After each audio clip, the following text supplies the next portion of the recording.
लेकिन आज अपनी स्थिति क्या है? आज हमें विश्लेषण इस बात का करना है कि ऐसे नृशंस हत्याकांड के न्याय मांगने के लिए भी हमें 12-12, 13-13 दिन जो समाज हम बड़ी बड़ी बातें करते हैं कि महासागर जितनी गहराई हमारे समाज की है, सुनामी और तूफान की तरह हमारा समाज है। युवा साथियों से अपील करूंगा और विशेषकर आंदोलन कोई भी हो, मैं तो इतना ही निवेदन आप सबसे करूंगा, आंदोलन की सफलता, उसकी रूपरेखा, उसका अनुशासन, इन सब चीज़ों पर निर्भर करती है। हमें किसी भी एलिगेशन नहीं लगाना, कौन आया कौन नहीं आया, किसकी क्या मजबूरी थी, किसने क्या ट्वीट किया नहीं किया। जो ईमानदारी, जो राजधर्म निभाएगा, उस सब व्यक्ति को समाज में ऐसे नृशंस हत्याकांड की निंदा करनी ही पड़ेगी।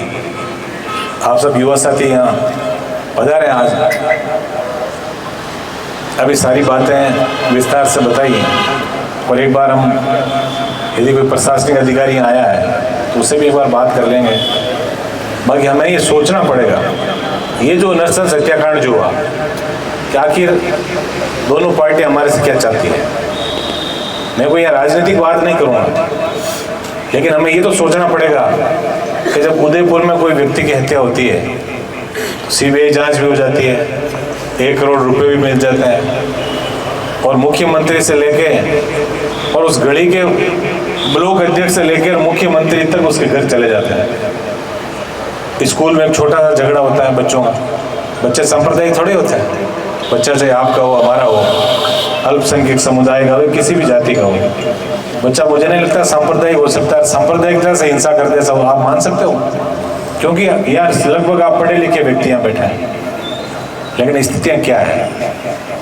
और जो समाज, हम मन में चाहे कितने ही बड़ी बात कर लें कि हम ये कर दें वो कर दें, लेकिन आप लोगों की और हमारी जो स्थितियाँ हैं देश के अंदर, विशेषकर इस राजस्थान में, बड़ी बड़ी पीड़ा भी होती है इस चीज़ की, क्योंकि हम जिस रास्ते चलना है उस रास्ते तक चल नहीं पा रहे हैं। ऐसे मामले में कम से कम तमाम विचारधाराओं को छोड़ के, चाहे राजनीतिक विचारधारा हमारी अलग हो सकती है, लोकतांत्रिक देश है, लेकिन ऐसे मामले में तमाम विचारधाराओं को छोड़ के, और आज इस आंदोलन का नेतृत्व उन लोगों को करना चाहिए था जो बड़े बड़े सपने देखते राजनीति के अंदर आगे बढ़ने के, जो समाज को सही दिशा में लेकर चलने की बात कर रहे हैं।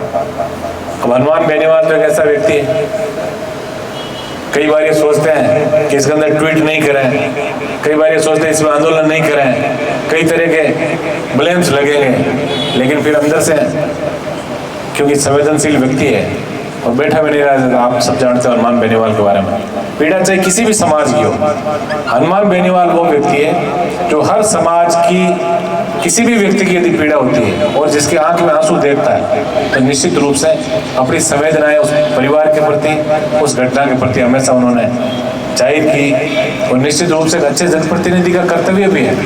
हमारा राजधर्म है ये, हमको एहसान नहीं करें समाज पे कि अभी आए आंदोलन का हिस्सा बने, आप लोगों को न्याय दिलाएं। हम आज तेजाजी के इस पावन प्रांगण में खड़े हैं, हमारी बहुत बड़ी जिम्मेदारी है कि आप सब लोग हमें आदर्श मानते हैं, आप सब ये चीज को, एक चीज को मानते हो कि हमारे साथ जब भी अन्याय होगा, और कोई आए या नहीं आए, जो राजनीतिक रूप से हमें एक चालक की भूमिका में पूरे समाज को साथ लेकर चलने की बात करते हैं, वो लोग हमें न्याय जरूर दिलाना आएंगे। आज सबसे बड़ी बात तो मैं सबसे बड़ा धन्यवाद तो आप सब युवा साथियों को दूंगा कि दुख जो अनीता चौधरी के परिवार को नहीं है, ये दुख प्रत्येक जागरूक समाज के हर व्यक्ति को होना चाहिए। यदि हम संवेदनशील नहीं रहे, संवेदनहीन हो गए समाज के अंदर, तो आने वाले दिनों में हमारे हालात क्या होंगे, इसके बारे में आप सबको बहुत गहराई से सोचने की आवश्यकता है। ठीक है, हम लोकतांत्रिक तरीके से, हम भी नहीं चाहते कानून व्यवस्था बिगड़े, सही बात है, सभी समाज है हमारा भी, बच्चे जो नई पीढ़ी जो हमारी तैयार हो रही है, लेकिन कहीं ना कहीं ये जरूर है कि हमारे नेताओं ने हमें लड़ना से बुला दिया। सड़क पे हम लड़ नहीं सकते, हम पार्टी की विचारधाराओं से लड़ते रहते हैं, जबकि हमें कहाँ लड़ना चाहिए, किस जगह हमारी लड़ाई की आवश्यकता है। मैं तो धन्यवाद दूंगा सरपंच साहब को और इनको। आज धनी धोरी कौन है हमारा? आज मैं ये कह रहा हूँ, किसी घर पे जीवन हो ना तो भी 100 नेता जबरदस्ती उसके जीवन में आएंगे। क्या यहाँ उनकी ड्यूटी नहीं थी कि आकर आप लोगों के और इस परिवार का आंसू पोंछने का प्रयास करते हैं? ये चीजें आपको सोचने की बहुत बड़ी आवश्यकता है। मैं तो इतना ही कहूँगा, अभी भी समय है, आप लोग समझ जाओ, वरना कोई पूछने वाला नहीं है। कर मांगिया हूँ, मांगने से मौत भी नहीं मिलती और रोने से कोई राज भी नहीं देता। ये आपने सब सुना है इन बातों को। तो हम जब मजबूत होंगे तब कहीं ना कहीं हमारी बातें भी मानी जाएगी। आज ये स्थिति हो गई।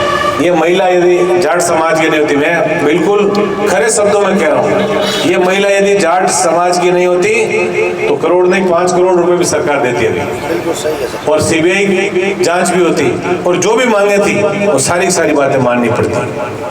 लेकिन मैडम ने इस बात की है, इतना बड़ा समाज जो 22-23% होने का दावा हम लोग करते हैं, लेकिन आज स्थिति क्या हमारी किसी छिपी हुई है। और मैं तो धिक्कार उन लोगों को करता हूँ जो प्रशासनिक अधिकारियों के रूप में हमारे समाज के लोग बैठे हैं, और जो दोगली राजनीति करके जो ठेका लेके बैठे हैं, चाहे वो भले SHO हो, चाहे SP हो, चाहे DG IG किसी की जो भी हो, हम भी हमारे क्षेत्र में ऐसे लोगों से लड़ रहे हैं।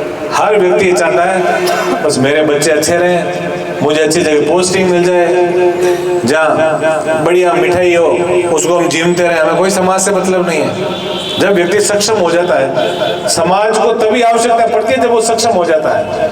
आदमी जब सक्षम नहीं होता तो समाज को क्या दे सकता है? आज हम सब खड़े, हम समाज को ये दे सकते हैं, हमारा समय दे दें, हम आंदोलन के हम अंदर हम नारे लगा देंगे, लेकिन समाज को असली आवश्यकता है प्रशासनिक पदों पर बैठे उन लोगों की है जो आज समाज के नाम से बहुत ऊंचे पदों पर पहुंचे।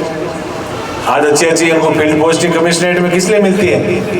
उनको इनाम इसलिए मिलता है कि ऐसी यदि कोई घटना हो गई तो इन लोगों को यहाँ लगा और ऐसे मामलों को रफा दफा करो। ये बड़ी विडंबना है इस प्रदेश के अंदर। तो मैं तो इतना निवेदन करूंगा आप सब लोगों से, आज आप मुझे पता बड़ी संख्या में आए हो और हनुमान जी का आदेश हुआ कि भाई आपको वहाँ जाना है जो भी, और मैं विशेष रूप से विचारधारा हमारी अलग हो सकती है। पुखराज जी भी पहले हमारे परिवार के सदस्य रहे लंबे समय तक, और इनका मार्गदर्शक हमेशा हम लोगों को मिला। आपको ताजुब होगा कि ऐसा कोई जिला नहीं रहा। अभी पुख जी ने जो बात करी है बड़ी गहरी बात की, आपको सोचने की आवश्यकता है। क्या प्रतापगढ़ में न्याय दिला के आ जाए, हम गंगानगर में न्याय दिला दें किसी पीड़ित को, उदयपुर में हम न्याय दिला दें, पर मारवाड़ के अंदर हम एक जाट की बेटी को न्याय नहीं दिला पाए? ये हम सब के लिए डूब भरने की बात है, चाहे हम कितनी बड़ी बातें कर लें, लेकिन आज स्थिति क्या है उस स्थिति को सोचने की जरूरत है। आप बड़ी गहराई से इस बात का मंथन करना, और युवा साथियों से विशेष अपील करूंगा, सोशल मीडिया पर लड़ने से कुछ नहीं होगा कि किस शेरनी ने क्या कहा, कौन सा शेर क्या बोल गया, उससे अपने को कोई मतलब नहीं है। अभी यहाँ जो है हम सिर्फ और सिर्फ अनिता चौधरी जी के परिवार को न्याय कैसे मिले, हमारी जो मांग है वो कैसे पूरी हो, और हमारे समाज का स्वाभिमान कैसे लौटे जो आज धरातल पे आ गया। इस चीज को बहुत बड़ी सोचने की आवश्यकता आप सबको। तो मैं आप सबसे निवेदन करूंगा, और विशेषकर युवा साथियों से, आंदोलन तभी सक्सेस होगा, आंदोलन का नेतृत्व अच्छा तो आंदोलन के लिए हम सब समय निकाल के अपनी ऊर्जा जरूर दें, और अनुसार जो एक उल्टी जो रस्म जो चला रहे हो ये कहीं ना कहीं घातक भी सिद्ध हो सकती है, क्योंकि तेजा जी हमारे आदर्श है। तेजा जी के आदर्शों को हम आने वाली पीढ़ी के अंदर स्थापित करना चाहते हैं। और यहाँ यदि आपने कोई गलत काम किया तो सीकर का जाट हॉस्टल याद कर लेना। सीकर जाट हॉस्टल में एक बार पुलिस घुसी थी, उसके बाद पता नहीं चला, आपको सब ध्यान है कि क्या मामला हुआ। ऐसा हम चाहते भी नहीं है कि ऐसा प्रशासनिक और हमारे बीच कोई टकराव हो, लेकिन हमारी अस्मिता पे, हमारे आदर्शों पे और हमारे स्वाभिमान पे यदि आंच आ गई तो फिर जिंदा रहना भी बेकार है। फिर क्या कर लेंगे आप बताओ मुझे? इतना बड़ा हमारा समाज है, और छोटी छोटी बातों के लिए और ऐसे सही न्याय मांगने के लिए भी हमें इतना संघर्ष करना पड़े, इसका मतलब आज हमारी स्थिति क्या है, इस बारे में भी आप लोग गौर करना। क्योंकि मरुधर जो है ये मारवाड़ पे सारी निगाहें टिकी हुई देश और प्रदेश की, कि कोई सशक्त नेतृत्व यदि कोई किसान कौम का आएगा तो कभी न कभी मारवाड़ की धरती से आएगा। इसलिए ये आपसे खींचतान को छोड़ो, और अभी भी समय तुम लोग समझ जाओ, खाली सोशल मीडिया के शेयर पढ़ने से कुछ नहीं होगा। अपनी ईमानदारी से आगे बढ़े, अच्छे व्यक्ति के साथ चले, अच्छी पॉजिटिव चीजें जो है वो सोशल मीडिया में आगे बढ़े। ऐसा कोई मामला यदि होता हो तो इसके अंदर सारी वैचारिक मतभेद को भुला के और हम एक छत के नीचे आके, एक नेतृत्व के नीचे आके और उस परिवार को न्याय दिलाने का प्रयास करें, तभी हमारा समाज आगे बढ़ेगा।